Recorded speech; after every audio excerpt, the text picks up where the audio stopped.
Na mtazamaji, kwenye makala yetu ya Ifahamu China, mtafiti mashuhuri wa teknolojia ya akili unde nchini China amesema nchi hiyo imeendelea kujitokeza kama kinara duniani katika maendeleo ya teknolojia hiyo.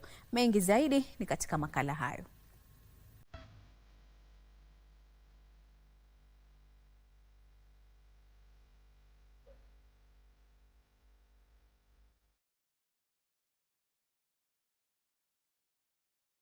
Kauli hiyo inakuja wakati wa mkutano wa kimataifa wa uchumi wa kidijitali mwaka huu, yaani Global Digital Economy Conference unaoendelea jijini Beijing, ambapo matumizi ya AI katika sekta mbalimbali yamekuwa ajenda kuu.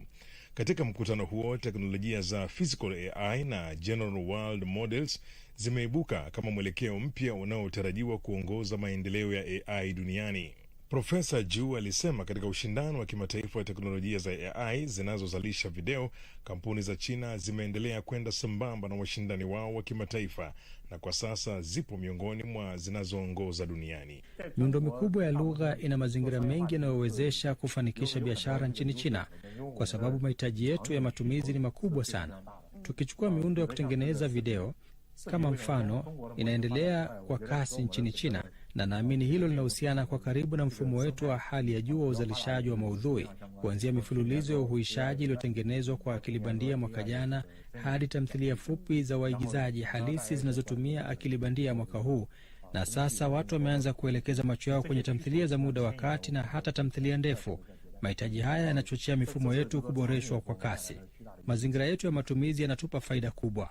Alitolea mfano maendeleo ya AI katika sekta ya uzalishaji wa maudhui, akisema mwaka jana China ilishuhudia kuongezeka kwa mfululizo wa vipindi vya uishishaji vilivyotengenezwa kwa AI, huku mwaka huu filamu fupi za uigizaji wa moja kwa moja zinazotumia AI zikianza kushamiri.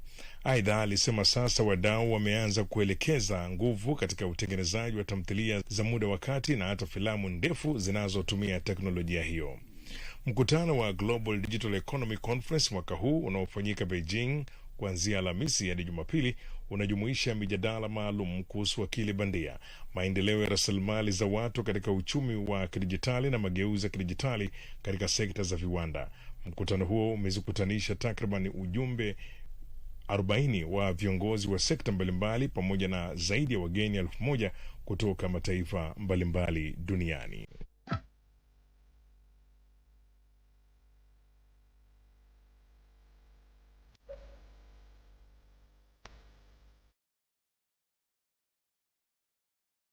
Music was.